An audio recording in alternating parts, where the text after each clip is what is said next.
What's up, everybody? It's Izzy, and in this video we are going to finish the how to cheat drug test. So this is part 3.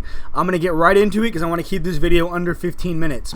So in the first 2 videos I mostly focused on the chemical aspect of it and WADA's role. So the World Anti-Doping Agency has a registered athlete testing pool, and they administer random out-of-meet tests to these athletes.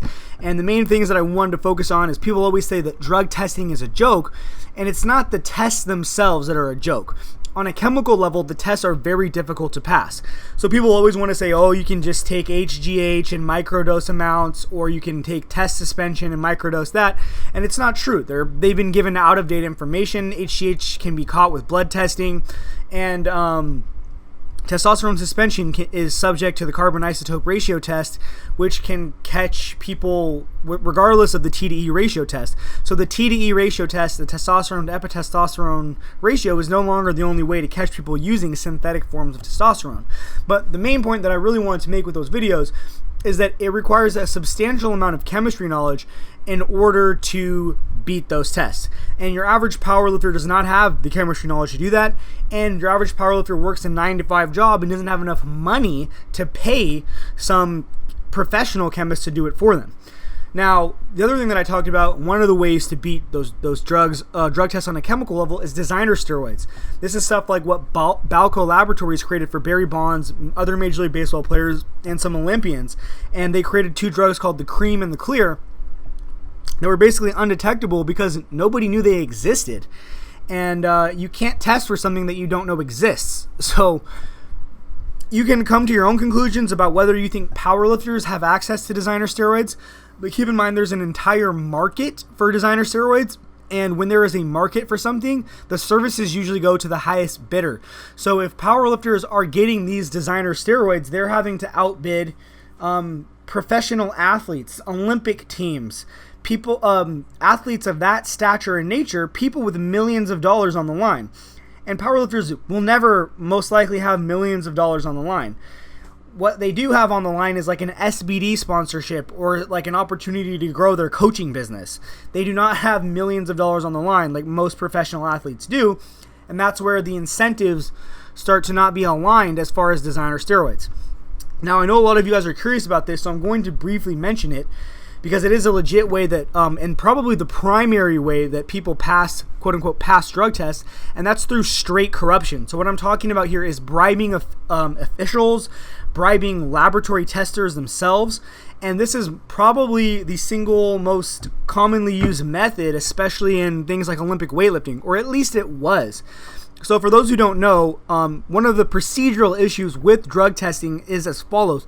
WADA, the World Anti-Doping Agency, has a central headquarters, but in each country, they have their own arm, so like a branch. So like in the United States, there's USADA, which is the United States Anti-Doping Agency, and Russia has its own, and Poland has its own, and all the member nations of the Olympics have their own, basically, branch of WADA.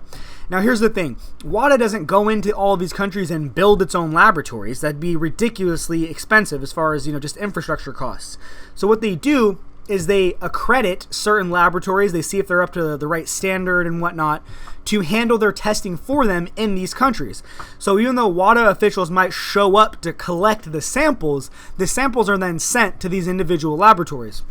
And if you have enough information, or at least this was the case, 20 years ago, people would go to the actual individual laboratories and pay off the testers or threaten the testers with violence and other forms of bribery and blackmail in order to get the test passed. So it wasn't really that they passed the test, it was that somebody else's pee got tested instead of theirs.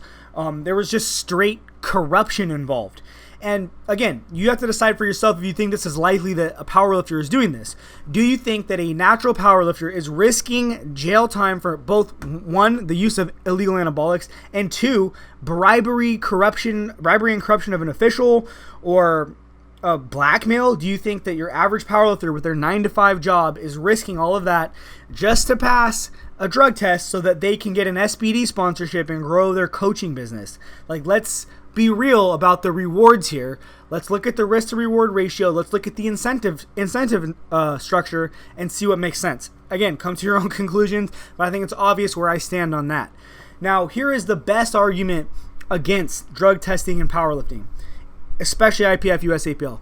There's just not enough of it, okay? There's just not enough. The IPF actually publishes a report every single year on the compliance numbers of all of its member federations in terms of how they do with complying to WADA protocols, and it's a very bleak and grim picture. I would say that just at a first glance on the report, maybe half of the countries do not administer a single out-of-meat WADA test, maybe more than that. So this is great when you have this structure, right? The WADA itself is amazing, but if you don't have enough money to afford these tests, what good is it? And that's the biggest problem here, is that a typical full WADA panel, just urine, we're not even talking a blood test, can be upwards of $1,000. And while WADA themselves can elect to test individuals, in many instances, it is going to be up to the member federation of the IPF to order additional tests to continue to meet the standards. For example, there was an English commenter who mentioned that they have exactly one person in ADAMS, which is the out-of-meat registered testing pool, and they haven't been tested out of meat one time in 5 years. So it's definitely not true that every single good IPF lifter is in the registered testing pool. Now, many of them are, but they're definitely extremely selective about the people that they go after. They're going after Ray Williams. They're going after Krzysztof Wierzbicki. I still can't say it. Sorry, Patrick, if you watch this. But they're going after the top of the top. They're going after Jesse Norris. They're going after John Hack. These are the kind of people that they want to target. That's not going to be just every single lifter. And this, again, this is the biggest problem, because now you can have people who, if they know they're not registered in the out-of-competition testing pool, now they can time the tests. If you know when the test is going to be, it's very easy to know the half-lives. Well, most of the time it's easy to know the half-lives. And then simply time your drug use, cycle off in time for the meet or whatnot. And this is obviously a big problem. And it's also a problem even for the athletes that are in the out-of-meet testing pool, registered testing pool, because they're not getting tested often enough. When it comes to like MMA or the Olympics, right before a big contest, people will be tested multiple times a month. And in powerlifting, we're lucky if our best lifters are tested multiple times per year out of meet. So again, it's not that drug testing is a joke and it's so easy to pass. It's that drug testing, at least good drug testing designed to actually catch dopers, is extremely expensive. And there's not enough money in powerlifting to really afford the level of drug testing that we need to keep the sport legitimately clean. I mean, if we really wanted to keep the sport clean, we would have every single athlete that has any sort of national standing in the registered in ADAMS, which is, again, that out-of-meat registered testing pool. And they would be tested multiple times a year, and the best lifters would be getting tested multiple times per month. But that's not the case. Like I said, there's many countries, including the United States in 2016, that did not administer a single one of their own additional out-of-meat WADA panels. They did not pay for a single additional one. And again, many of the member countries simply do not meet the doping standards.